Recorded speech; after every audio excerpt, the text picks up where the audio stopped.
Hey y'all, welcome back. My name is Kristen and welcome to Favored Acre Homestead.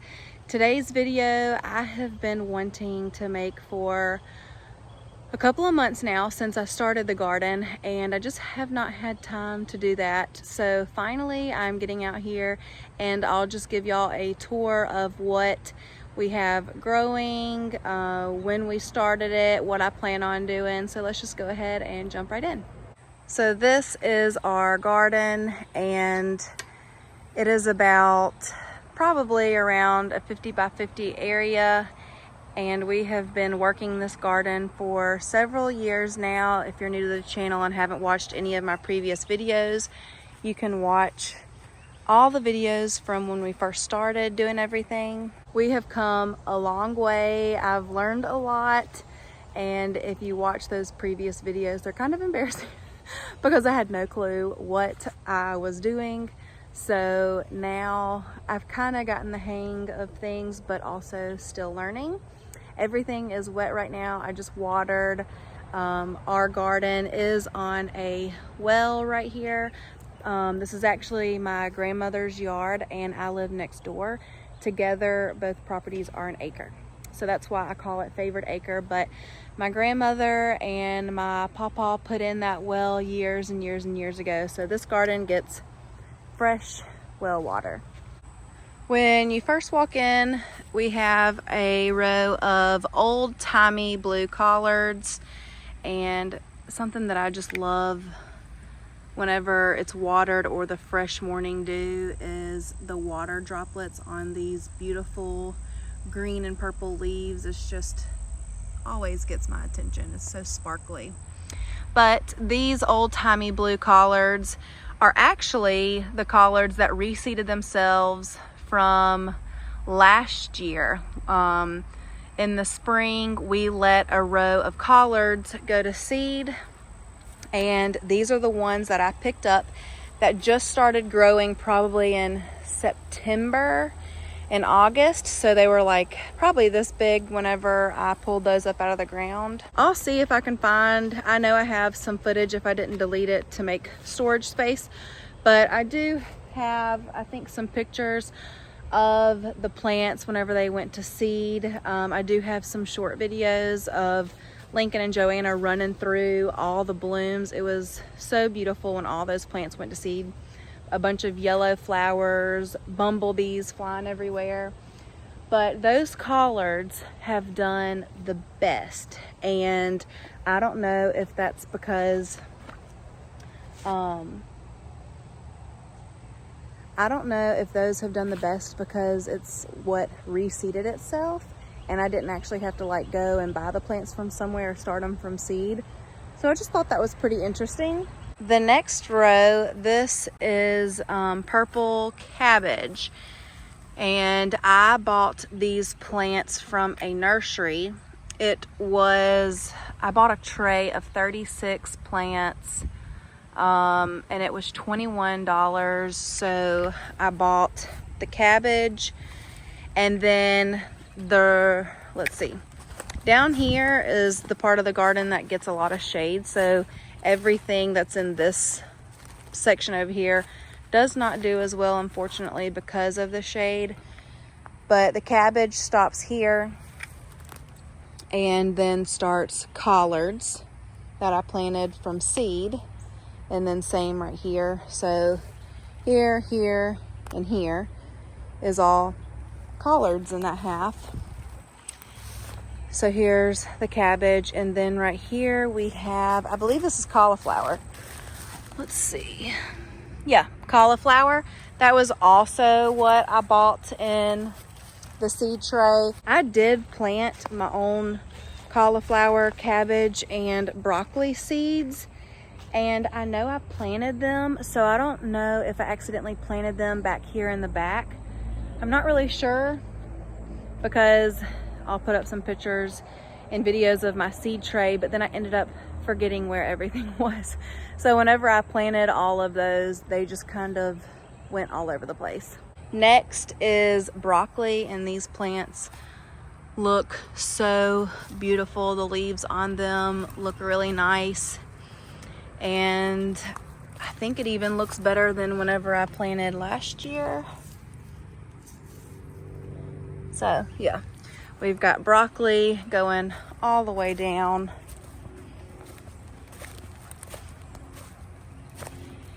That does not look like a broccoli. That kind of looks like a cauliflower, so we'll see. Then, I'm not sure what these plants are. Those were mystery plants that I couldn't remember what they were. But all of this, I believe these are turnips, and I need to come and pick the leaves off of these. If these are the turnips, these are the all-top turnips. So that means that they're not going to grow a root, which is actually what I wanted, but that's okay. You can see how beautiful the stalks on these look. It's very strong and healthy plant. So I need to come in here and pick all of these really big leaves and cook those down, and we can have those one night with a protein. And then I planted a random old-timey blue collard right there because, I don't know, I guess it was an extra one. Okay, so now this row right here, this is my kale. I believe this is the dinosaur kale. I planted 2 different kinds. I have the packages inside, and I guess I could go ahead and start like picking this. And then there's also another kale, which I have the package in the kitchen, but this is like a curly leaf kale. I'll have to go and look at the exact name. But I thought I did plant more of these and I don't see them anywhere, so I'm not really sure what happened. And I'll be honest, I don't really even know what these are. I planted rutabagas somewhere and I don't know where those are either. There's another random kale plant right here. So the rest of this row, I'm really not even sure what it is, and I guess we'll just find out. That's why it is so important to label all of your stuff in your seed trays if you start it from seeds. I do have extra space back there, but the only problem is the sunlight. I don't know if it's worth even planting anything over there because it's currently 2:56 and you can see that the whole entire garden is officially in the shade. It is not even 3 o'clock and we're now in the shade for the rest of the day because of that tree right there. I wish we could get rid of that tree, but that would cost a lot of money and I don't even know how much longer we're going to be living here. I don't know if it's worth it. So moving on right here, these are very small plants that my mom and Aunt Camila, they just planted these, and these are Georgia collards, I believe. And then right here is Morris head, and it looks like there's even some old-timey blues in there, that purple color. These were all from seed, and they're finally starting to look okay. They did go ahead and plant a few more seedlings over in these empty spots where some didn't make it. If you have watched my previous videos, you probably remember my raised bed that was right here. I have a sweet potato video, but that raised bed completely rotted. We tore it down, all of the soil that was in there. We raked it all the way back. So I think that is going to be the section where I plant my onions and garlic. That soil is so dark. It looks so nice, but the weeds are already starting to grow up, and we just, I think it was last week, we raked all that dirt out because it wasn't a big pile. We finally flattened it out. And then last week we just got all of these leaves. These leaves came from my parents' house. And then I even put some cardboard down, I think on these 2 rows, cardboard that we had saved up, and then put the leaves on top of that. And that just helps with the weeds as well. But then that bright green patch over there, that is mustard greens. And we actually had mustard greens growing all the way to here. because if you're gonna grow mustards, you know you want a lot of it because you cut the mustards when they're young like that. But right here, the grass just took over. It did not look healthy. I think we may have put out too many seeds, but I will say that growing mustard, it is good for the soil. I think it's even used as a cover crop. So even if we don't cut any mustards off of that to eat, at least it is helping the soil and it's not just weeds. And then these rows right here, like this one big long section, this is my Aunt April and my Uncle Steve's row. If you're new to my channel, hang on, let that car go by. We do live in the city, so there's always planes, trains, and automobiles going by. So if you're new to my channel, this garden is kind of like a family garden. My grandmama and my pawpaw, they always had a garden, and so now this is where my pawpaw always grew all of his stuff. So whenever we moved next door, my grandmother kind of taught me how to plant beans and cucumbers, and I got into it. So that's when we started a garden again. And my aunts and uncles, my parents, we all kind of, and my cousins, they're all in previous videos. So this garden is a family garden, so everyone has a section of whatever they want to grow. So that is their section. They only wanted to do collards, so for just 2 people, that's definitely plenty of collards and enough to even freeze. And then right here, this section that does not really look good, that we put some cardboard down there, this is actually where the sprinkler, so this pole all the way down here, that white pole, there is a sprinkler line under all of these leaves, and it comes right here and it connects to this. And there's been a couple of times whenever we were tilling the garden that we hit this line, and if you turn the sprinklers on, it just floods. So I decided to not even plant anything right here and make it a walkway, because you have to like get rid of the weeds with one of those tools, and it's just kind of frustrating. So I put cardboard and leaves down. That way we don't have to worry about. You could hand pick all the weeds and plant something, but I just decided for the fall garden, we're putting down cardboard and leaves. And then here and all of this section and a little bit down there, my mom and my Aunt Camila, they planted some more collards. Some of them, maybe that'll pick back up, but some of them didn't do so well, so they planted like some seedlings over in here. But I already told them that from that row of collards up there, I may pick one time, but I kind of just like to grow the stuff and look at it. I'm not a big fan of washing all of it. I do like to do it a couple of times out of the year, but every couple of days I'm not a fan of washing all of the greens. I think I just heard one of my chickens. So yeah, what I was saying before I got distracted by my chickens was I like to grow all of the stuff. I enjoy growing it more than I do cleaning and cooking it. So if someone else wants to come and pick these collards, that is fine with me. And then there is all of this empty space under this cattle panel. I think we may do English peas, or no, I think we decided my grandmama would like to have sugar snaps, and those are pretty good in the cold, I believe. So we could either do English peas. Those tolerate very cold temperatures. Like if you have a frost or a freeze, the English peas will be fine. So something can go along this area right there. And then of course, this is always here. This is the comfrey that my grandmama planted, and then there's even more comfrey plants back there. We have not actually done anything with it, but it is so pretty. They'll actually grow all the way out to this area right here, to where you have to step over to walk over here. And the comfrey plant will actually die back when it gets to be too big. It'll die back, and then it'll look terrible, and you think, oh no, I'm doing something wrong, and then it just regrows itself. So it's a really pretty plant, and I know there's medicinal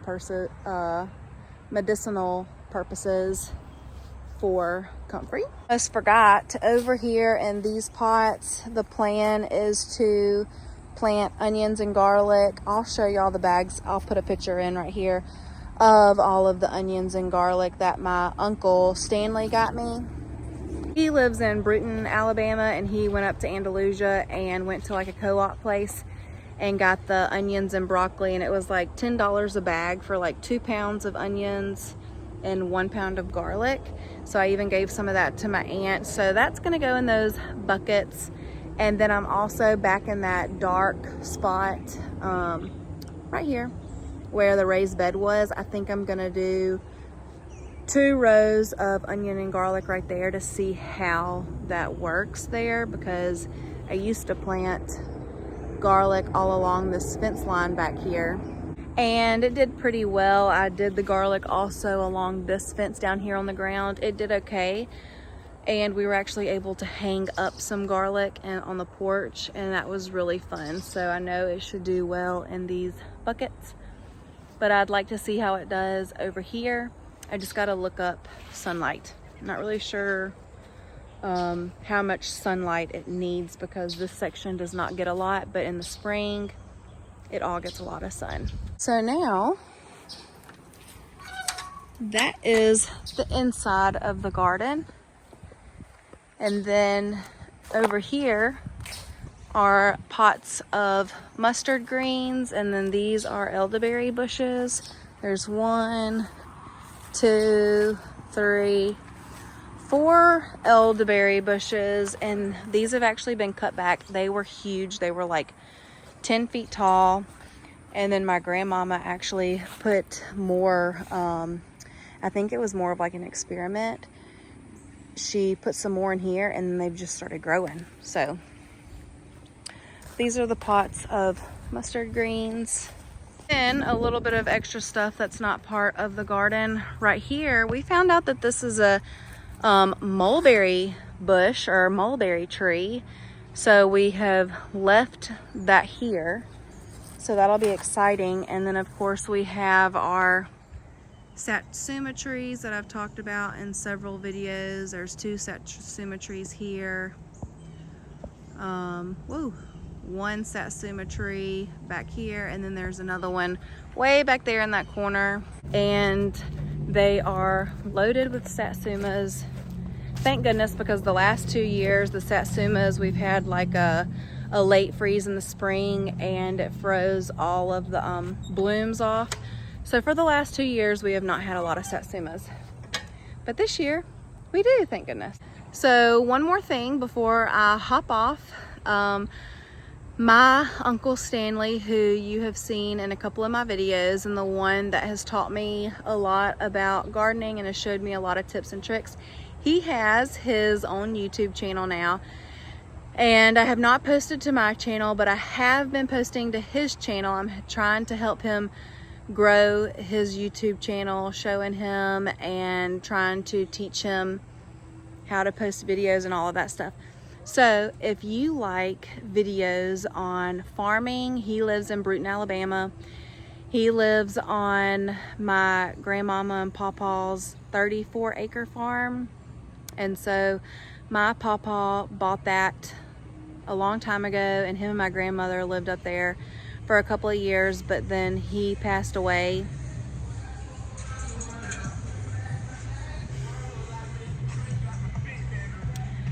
And then my grandmama moved back here to Mobile. So he is now living up there and has turned the farm back into what my papa and grandmama always wanted it to be, which is pretty cool to watch.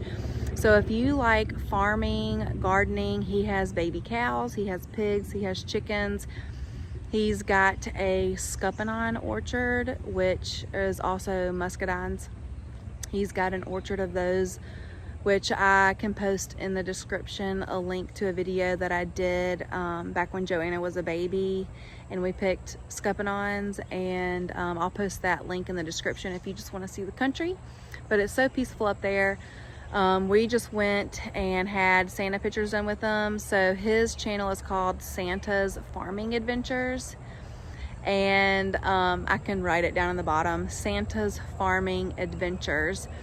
And he also is a Santa Claus, so he is leaving for Hawaii this Thursday. He'll leave, and he's been going to Hawaii for the last 3 years. So while he's gone, I'm gonna keep trying to post content to his channel. But if you like that kind of stuff, go give him a follow. He is so funny. He's a natural in front of the camera. He does better than I do. And I think you would really enjoy his videos if you like homesteading type stuff. So go give him a follow. And thank y'all for watching my video and my garden tour of what I've got going on here. And now that I've actually got something to make videos about, I plan to keep making videos if I can. I'm also, if you're new here, I'm a mom of 2. I do real estate. So, of course, all of that takes up a lot of my time, and YouTube is like my extra that I try to keep going. So thank y'all for watching as always. If you are new here, go ahead and subscribe to my channel. I would appreciate it. Give me a thumbs up. Let me know if you're planting something this fall. And thank y'all for watching. Bye y'all.